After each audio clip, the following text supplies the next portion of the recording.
My husband's paranoia has gotten so intense that he demanded I wear a tracker while he's on his work trip, and now I have just 2 weeks to leave my whole life behind before he gets back. I, 29 female, have been married to my husband, 30 male, who I'll call Alex.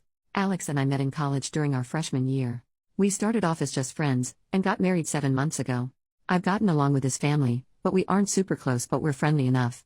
The problem is that Alex has begun to make me incredibly uncomfortable. Firstly, he started asking me who I'm meeting with, where, what we plan on doing, how long every single time I leave the house without him. At first, I just thought he was being protective and a good partner just in case something happened, but then he started checking my phone after the visits, vetting and researching each of my friends as well. He also has been pursuing me to link my bank account to his, as he's in charge of the finances when he was perfectly fine with keeping them separate before. We fight about it almost every day. Finally, yesterday when he was preparing to go on a work trip for 2 weeks in California, he demanded I wear a tracker so he could keep an eye on me while he's gone. I can't do this anymore. I feel like I'm suffocating, and his family, who I've spoken to about his worrying behavior, just said he's being careful and protective as a good husband should.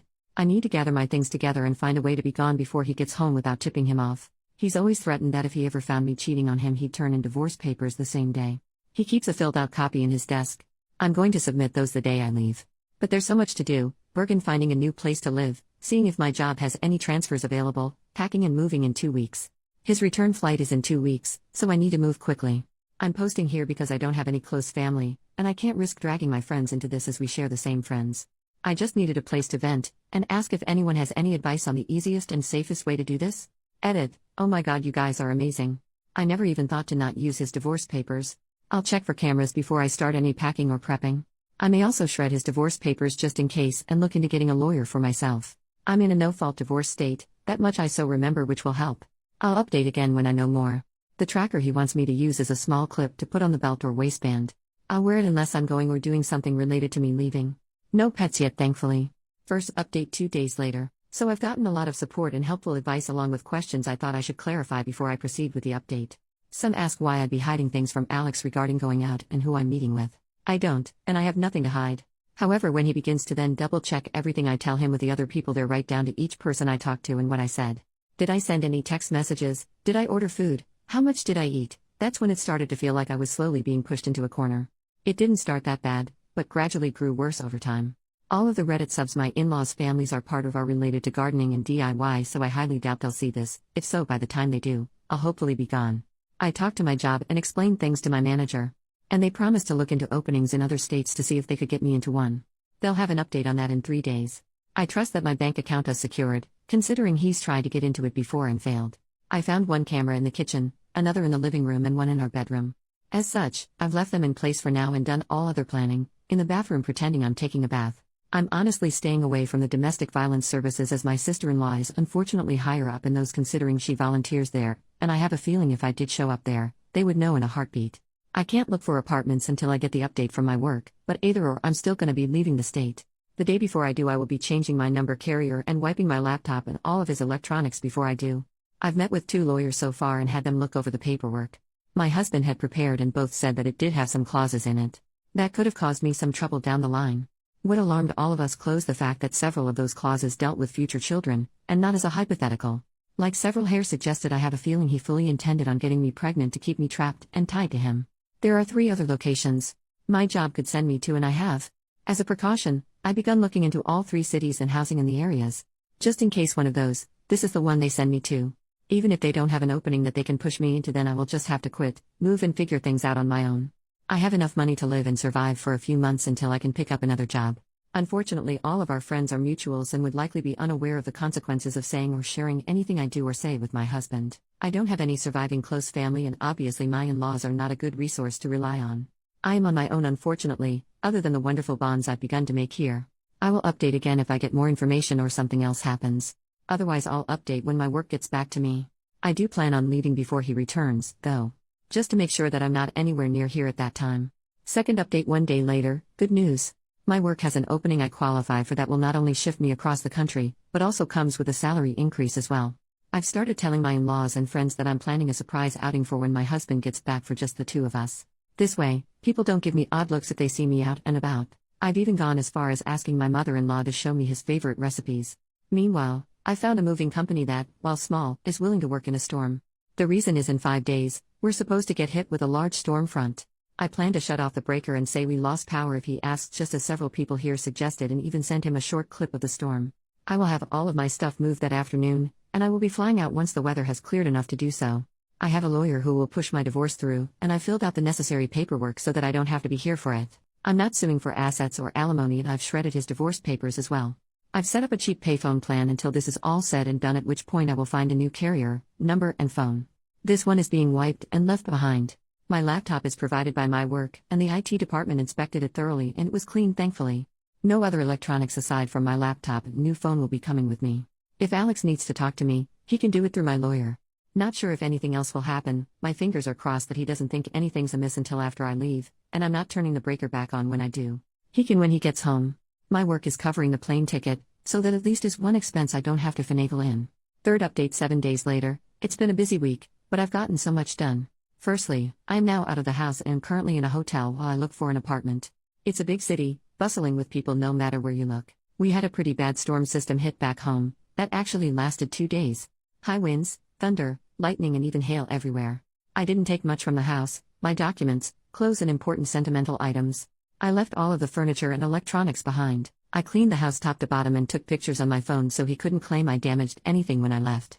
My lawyer has already started divorce proceedings, and my husband will be served on the 8th. His plane is due to land early morning, and the sheriff will be there at the house waiting for him. He is very much about public appearances and reputation. My lawyer will be calling him as well to inform him that I am more than willing to air out everything to the public about his actions if it means securing my freedom from him. I will go to court as long as I must to get this pushed through. I haven't told our friends or his in-laws yet. I will do that while he is on the flight to prevent him from getting wind of it before he's handed the divorce papers. I will be calling around and explaining why we're getting divorced, to try and prevent him from twisting this into somehow being my fault. I don't want him trying to claim I had an affair or something, so I want to get the truth out before he can twist this. I'm doing okay. I'm tired, but yet I feel almost jittery and off-kilter. I keep looking over my shoulder and monitoring what I say even when I don't really need to anymore. Hopefully that will fade soon. My work is covering the cost of the hotel, and I'm working on getting my other things in order. I also need to find a new GP as I want to get a full test just to make sure everything is okay. I don't know when my next update will be, probably when the divorce papers are filed or if we have to go to court to push them through. I will try to keep my head up, but it feels like I'm in a whirlwind or something with so many things to do and think about. I kinda thought it would be easier once I got out of the house, but while the fear is smaller, somehow the number of tasks only seems to have grown. Fourth update 7 days later. Sorry I haven't updated for a while. Things got hectic and a bit chaotic, honestly. Firstly, I'm working on getting an apartment still and have applications in at 3 different places and will hopefully hear back from them soon. I'm still going into work here at the new location, so I don't have to worry about burning through my emergency savings completely. I've gotten a lot of emails from Alex, his family, and our old friend group asking question after question. I have only sent one return email to Alex, explaining that I don't believe we are truly compatible, and it is best we separate now. That his treatment of me when I'd done nothing to deserve as such was just as much of a deal breaker as cheating was for him. I ended the email with the statement that I would not be contacting him further, and anything else he needed to pass on to me or vice versa would be done through my lawyer. For his family and friends, I just typed up one email outlining everything that had happened and why I left. I told them I wished them no ill will, but that such treatment of his wife and partner was not acceptable. That should Alex get remarried in the future, I wish they would help support both partners and not just Alex. Alex, from what my lawyer told me, was livid when he was served. The sheriff actually ended up booking him for assault on an officer and menacing due to the threats he was shouting. His father bailed him out in a few hours, but with the testimony of the sheriff, my lawyer believes I have a very good chance at getting a restraining order. Alex, upon returning to the house, apparently lost his temper again, breaking the dining table into pieces as well as the TV, and putting several holes in the walls. At least that's what one of the emails from one of our friends reported, as Alex called him to help him clean up the mess.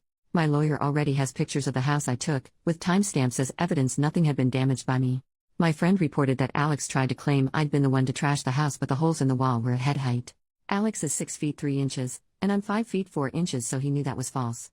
Either way, taking the pictures definitely will help me, so again thank you everyone here for the advice, because I never would have thought of that on my own. My work won't share details of where I am, as I do work with some higher-end clientele who value security, and that information won't be gossiped about. And no, I'm not some escort. I deal with contracts, notary, and business management. As such, even if Alex tried to use my work to find me, he wouldn't succeed. Fifth update 12 days later. It's been a little bit, and I thought I'd answer some questions before giving my update. It may be a while after this until things change. Firstly, no, I didn't bring my car. The public transport here is good enough to use without needing one. I have secured an apartment, and the building has good security.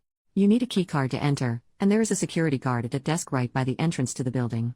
As part of my contract, I gave them a photo of Alex and his family so that even in the off chance they do find me, they won't be let in. The responses I got from the emails varied.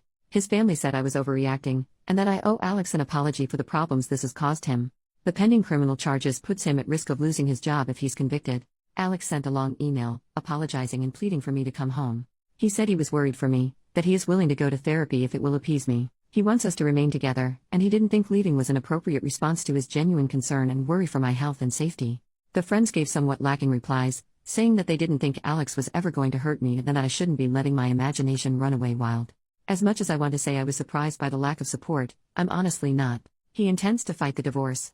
I'm letting my lawyer handle it, and I am also pursuing a protective order as well. Once I got approved for my apartment, I also froze my credit. I've changed my phone carrier and number, as well as making sure none of my documents list Alex as next of kin or POA.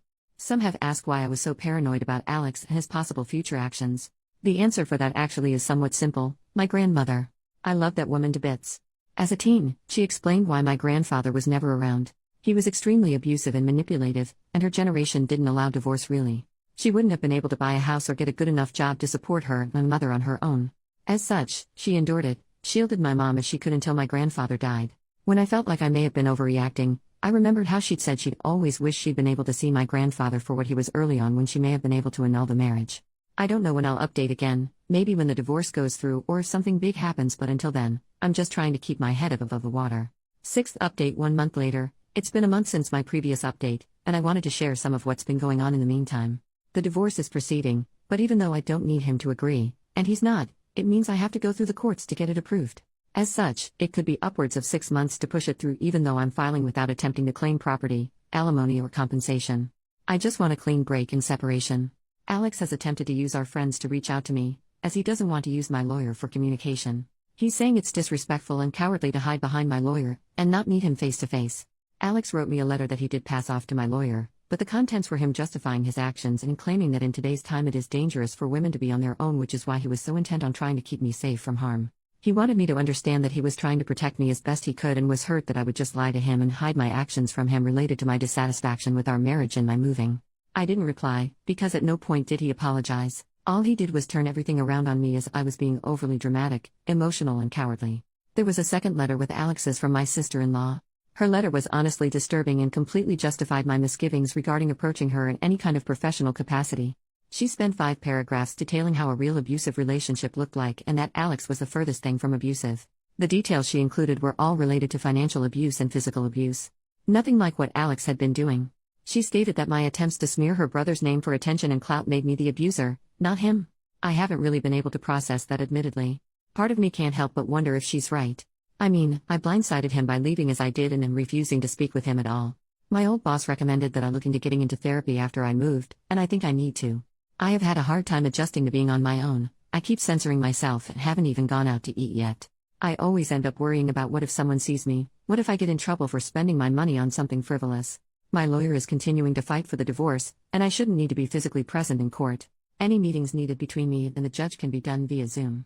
I'm trying to avoid confrontation with Alex and his family for now as much as I can and passed both letters to my lawyer in case he needs them. Our friends are mostly trying to avoid taking sides still, and I'm honestly approaching the point of just letting them go as well. I'm tired of fighting for them to understand at this point. I don't know if anything is going to happen, so my next update may not be until around mid-November depending on how long it takes to push the divorce through. Work is going well, and it's helpful to have something familiar to anchor my day-to-day life when so much has changed and is changing even now. New update 4 months later. It's been a while since I last updated, as I needed to let the court step in as Alex was not willing to grant my request for a divorce. We started with mediated session via Zoom, but after 4 sessions it was decided that no compromise could be reached between us. The things Alex was pushing for were ones I'm not even willing to humor, let alone agree to. He wanted me to tell our friends and those I'd sent the information to about his actions that I'd made it up in order to gain sympathy. He also wanted me to pay him for defamation and suffering, especially the wages he lost because of sitting in jail for 2 days and missing work before getting bailed out. Lastly, he also wanted me to return and to quote him, stop my foolish behavior and act like a proper wife and partner. Yeah, no. So, needless to say, our mediated sessions went absolutely nowhere. The judge isn't seeming to buy into Alex's act, thankfully, because he certainly tried. It took me far too long to see Alex for who he was, and part of me feels like an idiot because I didn't see it at all. Yet, the judge seemed to clock him for exactly what he is within the first meeting. Maybe I just didn't want to see it. I don't know. Alex ended up arguing with the judge a lot, even being held in contempt 4 different times. I think it's honestly why this moved as quick as it did. It didn't help that Alex tried to pull in his family as character witnesses, but they were dismissed by the judge as the abuse wasn't seen or heard by them, and as such, they only knew part of Alex's character.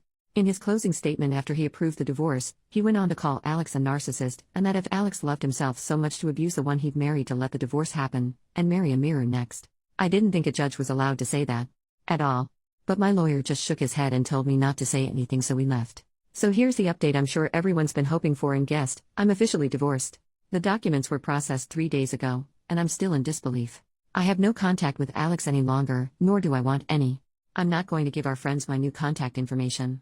I may not have replied to everyone, though I tried, but I did read all of your comments. I really did. Your repeated statements about how they weren't actually friends really helped me see that they weren't. So, I decided that since I moved far from that place, I needed to start over.